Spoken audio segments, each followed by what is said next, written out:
Good afternoon. Welcome to the News Roundup for Thursday, September 25th, 2025. I'm Bill Thomas, and here's what's happening right now. All hands on deck, the Pentagon ordering a mysterious meeting of top-level military commanders. You're fired. The White House now threatening to dump thousands of federal workers if they're forced to shut the government down. And Bubba is back. Former top dog Bill Clinton, he's chiming in about the dangerous and current state of the world.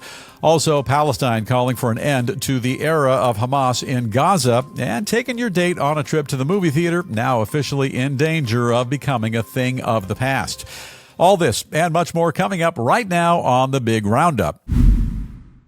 And we'll kick things off today with a shocking move from Secretary of War Pete Hegseth, who's now ordering hundreds of high-ranking U.S. generals and admirals worldwide to leave their stations and attend a critical meeting happening next week at a Marine Corps base in Quantico, Virginia. Now, the unusual directive requiring every U.S. commander who holds the rank of brigadier general or higher, or their Navy equivalent, as well as their senior advisors, to be present at the big gathering. The Pentagon now confirms that the War Secretary is indeed preparing to address our nation's senior military leaders at the get-together. However, they remain extremely tight-lipped about the contents of his message. In the meantime, the revelation of the top-secret meeting has left a whole bunch of Washington insiders waiting anxiously on pins and needles, with many people saying they can't ever recall a time when a previous defense secretary assembled such a large number of high-ranking officers in one location at one time. These unnamed authorities go on to say that people are extremely concerned about the meeting, that they have no idea what it means, and that Hegseth's order is unprecedented. Some officials speculate that the gathering could be used to announce a sweeping new military strategy for our nation, and others believe the meeting could also be used to reinforce our nation's unwavering commitment to NATO. Earlier this week, President Trump urging that organization to take a more aggressive role in Ukraine's defense by using weapons purchased from the U.S. to repel Russian forces and push them all the way back to the original border. Now, final thought, and this is the News Roundup Lowdown. You know, when the U.S. Secretary of War speaks, people listen. And here's what we're thinking in the heavily fortified, lavender aroma-filled News Roundup newsroom. Engineer Jamie, thank you for that lovely lavender. Everything smells great today. When Mr. Hegseth drops a group email to all the top U.S. commanders across the globe and tells them to stop what they're doing and come on down for a mandatory chat and chew, I become mildly concerned. It's a mandatory meeting, so I'm assuming it's going to be catered, chat and chew. Now, a mandatory gathering on relatively short notice with a bunch of military big shots is leaving a ton of folks with raised eyebrows, and we all want to know just what's going on. So let's do the math. Russia's nearly 4-year-long barbaric war with Ukraine, it's raging on. Russian drones have recently infiltrated airspace over Poland, Romania, and Estonia, and yet to be identified drones. They were just spotted in Denmark's airspace. Russia is becoming ever more provocative and threatening, and right now it looks like they're preparing to expand their war. Israel still battling Hamas terrorists, and the fate of Gaza fundamentally unclear. North Korea, China, and Iran collectively should give everyone pause for concern. And in my estimation, this all-hands-on-deck meeting is being called to prep our military leadership for any number of critical scenarios. Your thoughts, comments, and questions always welcome, and we're at newsroundupwithbill@gmail.com. And with that, we'll turn to the guy in charge of the email bag, that guy right over there, Davy Ross. And Davy, for me, this is a terribly alarming story. What are you thinking? Oh, yeah, Bill. I mean, obviously something big is in the works, and I think we're all going to be waiting on pins and needles to see what it is. Absolutely. Yeah. Okay, so let's go to the email bag. Who are we talking to right off the top? Okay, here's one from Theodore in Exeter, New Hampshire. Hello, Theodore. Talk to us. Theodore says, clearly the War Department is going to make an enormous change to our defense policy, but until we know more, it could go in any direction. In any case, it's not good. Yeah, we should all remain on very high alerts, and I don't think enough people are talking about this right now. The weight and gravity behind the War Secretary calling this massive meeting, everybody, all hands on deck at one time, I don't think people are really fully comprehending what this means. We don't know what it means, but you should take it very seriously. I appreciate checking in, and who's up next? Okay, Bill, here's a different for you from Gloria in Texarkana. Hello, Gloria. Gloria says, Hegseth is a buffoon. Allowing him to oversee any changes to our military is a disaster in the making. I hope we survive. Well, look, he's a fine war secretary. President Trump has signed off on this guy. He's a very bright guy. He has a great background in the military. He was a network news host as well. He knows what's what. He's very well dialed in. And the bottom line is right now, the world is on fire. Look around you. Vladimir Putin continues to pour fuel on the flames. Tariffs, sanctions, penalties, tough talk, simply timed out strategies. Nothing's working. Hegseth is called the war secretary for a reason. And the way I see it, this meeting is being called to discuss the path forward. And not just for our country, but for the entire world. And we're all waiting to find out just what happens at that big meeting. All right, change things up just a bit now. Turn our attention to Washington, where plans are in the works right now to fire thousands of federal workers. And that's if lawmakers don't reach a last-minute deal to keep our government afloat. To refresh your memory, our federal government is set to run out of cash in less than 5 days, and right now there's no deal in sight to keep it up and running. As a result, the White House now sounding the alarm, telling dozens of federal agencies to begin preparing to give the axe to the employees of any government-sponsored program which does not align with President Trump's priorities and whose funding will be out, it'll run out due to the impending shutdown. Unlike prior federal employees who were put on temporary leave during previous government shutdowns, any worker who's laid off during this round of firings would lose their gig permanently, and their position would be entirely eliminated. Meanwhile, the White House also telling agencies to be ready to completely overhaul their entire workforce once the shutdown eventually ends, saying they should ultimately rehire the fewest number of employees which are needed to get the job done. Sounds like good business sense to me. The aggressive move by the Trump administration greatly raising the stakes of the looming shutdown, while at the same time ramping up pressure on stubborn Democrats who remain united in their opposition to Republican efforts to keep the government open. Those Democrats calling for additional health care funding in exchange for their votes. And for their part, the White House says that Democrats are holding our nation hostage with their partisan demands, that they're preparing for the worst while hoping for the best. That's pretty much what we do. And that the GOP's celebrated tax cuts and spending package, it guarantees there will be enough cash to continue funding many Trump administration priorities in the event of a shutdown. A final thought, and this is the News Roundup Lowdown. Note to my esteemed colleagues, the Honorable Chaz Schumer, Chuck, and Hakeem Jeffries. Actions, they have consequences. And if you continue on with your shakedown, your quid pro quo, healthcare dough in exchange for a government funding bill, then you'll be responsible for a government shutdown and jobs will be lost. By the way, when those jobs are eliminated, the newly unemployed will be facing a mildly complicated job market. And when they can't pay their rent, feed their family, fuel up their cars, that's all going to be on you. Meantime, stay the course. Manipulate your fellow Democrats into doing things your way and watch the machine collapse, all on your watch. Or, and I'm just kind of thinking out loud, work with the Trump administration in good faith. Fund the government. Keep the lights on, the doors open, jobs intact. And then what you do in time, you circle back and you have some good faith discussions with the White House about pouring more tax dollars into failed government healthcare systems, which by some accounts is perpetually abused, and then try and get something accomplished. It's what leaders do. Now, your thoughts and your comments on the big shutdown, the looming shutdown, job losses, and all the rest. Yeah, drop us a note, and we're at newsroundupwithbill@gmail.com. Davey to the email bag. I hope people are upset about this. I'm upset about it. And what are folks saying? People are certainly upset, Bill. Here's one from Lane in Salem, Oregon. Bring it on, Lane. Lane says the party in charge is responsible for keeping the government going. Own it and quit complaining. Well, we are doing everything we can to keep the government open and running. It's the Democrats who are trying to shut us down. Look, our federal government already does a great deal with regard to health care, Medicare, Medicaid, the VA, and other health care benefits.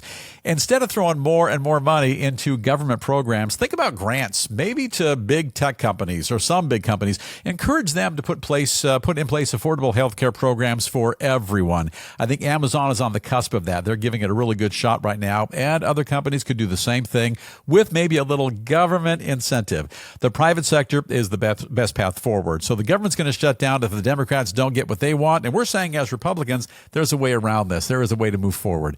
Appreciate that. And Davey, who's up next? Okay, Bill, here's a different view from Val in El Paso, Texas. Okay, Val, what are you thinking? Talk to us. Val says, I'm amazed that our nation gets anything done with those do-nothing crybaby Democrats gumming up the works. Yeah. All they want is more, and I say enough. Yeah, the United States of America a country was never designed to provide health care for the population. Health care is something you get from your employer. If you can't get it from your employer, you can buy it from a third-party insurance agency. The government should not be in charge of all the insurance. It's just a big, major fiasco. We did just fine prior to the government jumping into that fray. Let the private sector jump in and handle insurance and health care and all the rest. Quit throwing tax dollars into a failed health care system with regard to our federal government. Switch things up here just a bit now. Turn our focus to a former U.S. president, his ongoing humanitarian efforts, and a long list of grievances about where our country is heading. Former President Bill Clinton opening the annual gathering of his Clinton Global Initiative in New York City by reading off a laundry list of what's currently wrong with the U.S. If only he were in charge again. His biggest gripes include our nation's dramatic rise in political violence, the complete dismantling of our country's foreign and domestic social welfare programs, and the federal government's war on both science and public health. A lot to complain about. It also points to developing trade wars, education cuts, and the loss of freedom of speech as other pressing issues which our nation is presently facing. Clinton goes on to say that right now his organization is doing everything in their power to balance out all these negative things with their efforts, saying that throughout its 20-year history, his group has always looked for ways to keep hope alive and make a meaningful difference in other people's lives. His big announcement at the gathering, a plan to provide a low-cost HIV prevention drug to 120 countries. Clinton saying that his group is making the move in part as a response to the Trump administration's drastic cuts to foreign aid. Final thought, and this is the News Roundup Lowdown. As a general rule, I'm seldom on board with anything Mr. Clinton says or does, but on those occasions when he chimes in with his cogent thoughts, I'll at least give him a listen. Now, regarding Bubba's comments about a traumatic rise in political violence and his quote, "We're pulling further and further away from one another," let's talk about that. In fact, he's absolutely correct. And maybe he was referencing then President Joe Biden's comment, quote, "Time to put Trump in a bullseye," which Biden said just days before an assassination attempt on Donald Trump's life. Just thinking out loud, but maybe that's what 42 was referencing. Now, with respect to Mr. Clinton taking exception to the Trump administration's cuts in foreign aid, there's some inconvenient number crunching that he left out of the equation, left it out of his narrative. Look, to begin with, we're a country with a national debt of more than $37 trillion. Our national deficit right now close to $2 trillion. The prospect of the U.S. government shutting down in less than a week, highly probable because we're out of money, and former President Bill Clinton is criticizing cutbacks in foreign aid. The math here is something an 8-year-old school kid could piece together. As a general rule in life, you take care of yourself first. You pay your bills, you feed, clothe, and house yourself. And then if there's some cash left over at the end of the month, appropriate and generous to share with others. Our country right now, flat broke. We're knee-deep in insurmountable, impossible debt. And sadly, we can no longer be the world's piggy bank.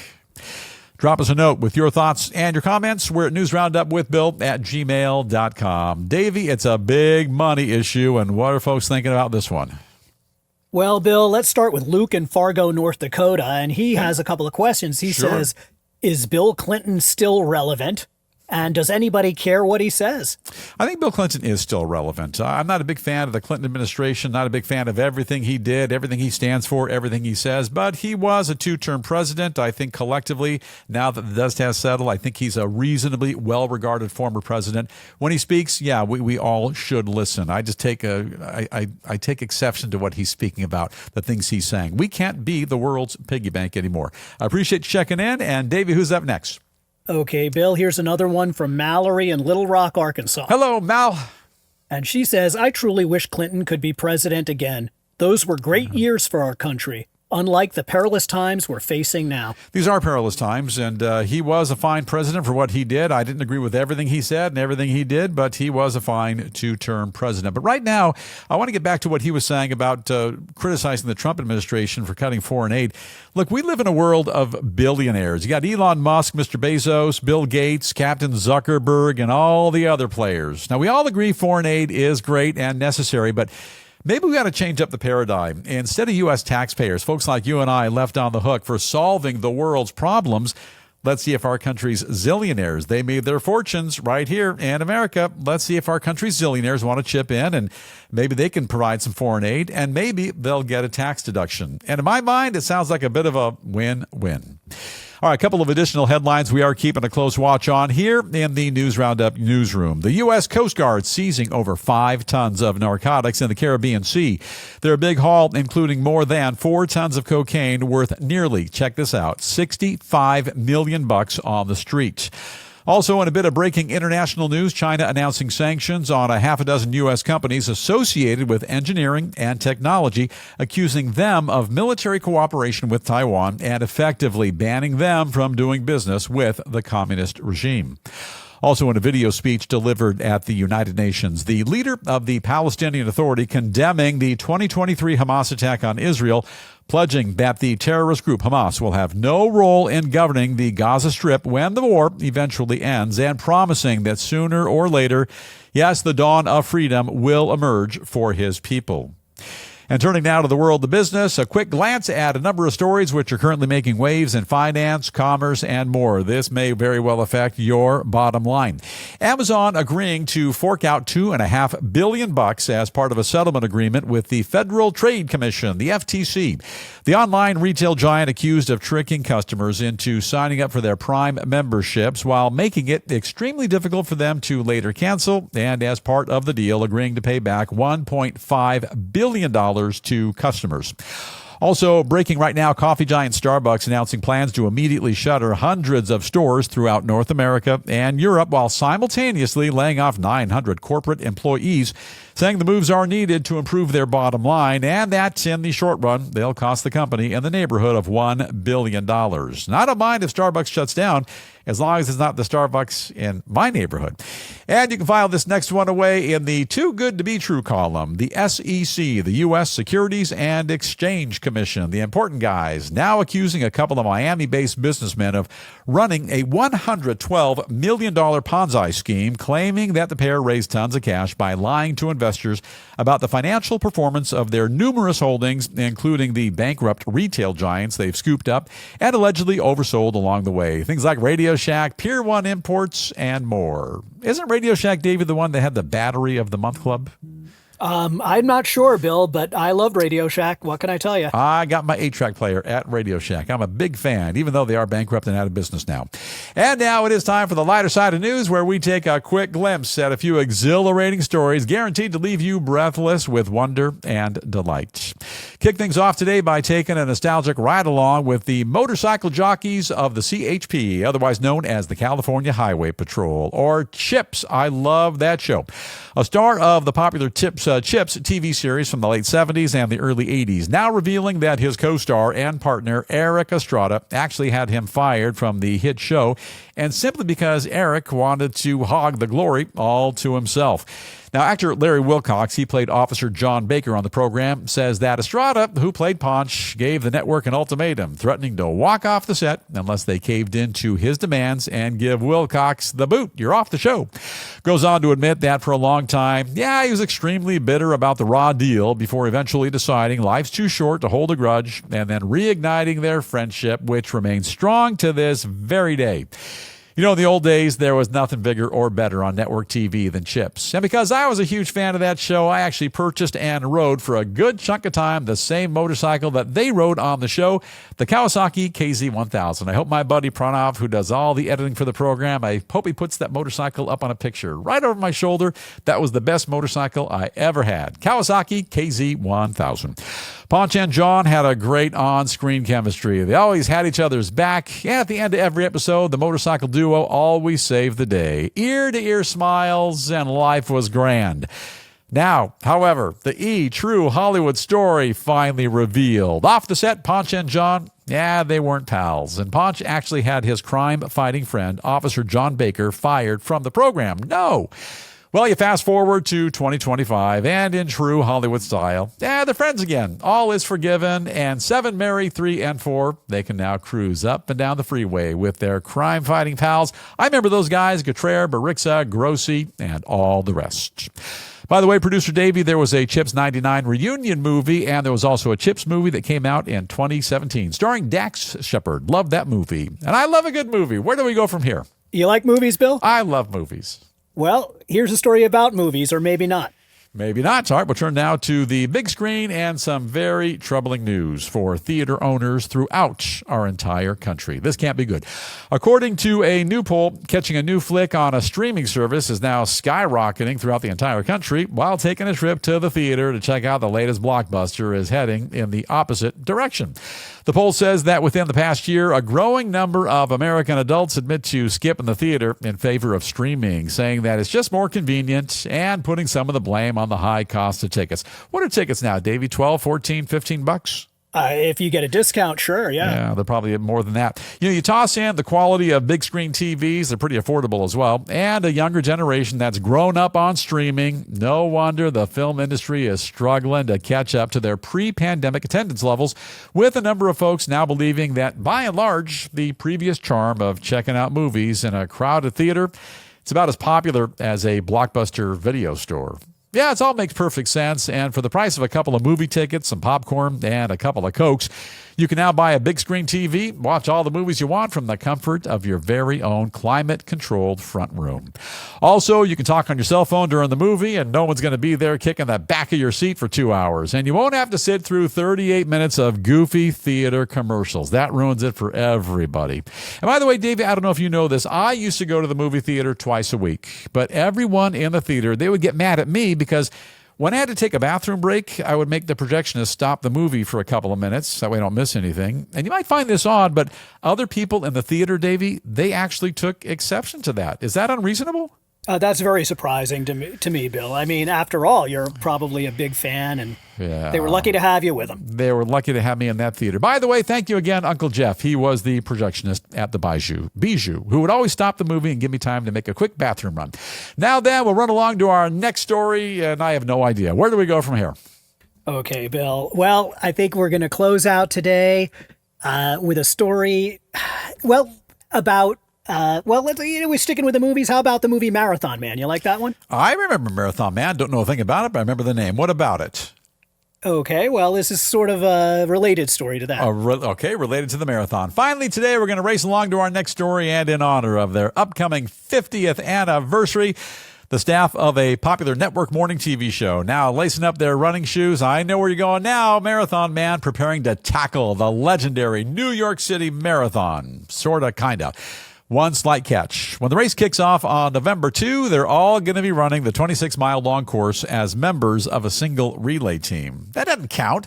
The crew of ABC's Good Morning America now revealing plans to support a local youth charity by teaming up with their fellow staff members and breezing through the streets of the Big Apple in stretches at a time before handing the baton to the next runner in line.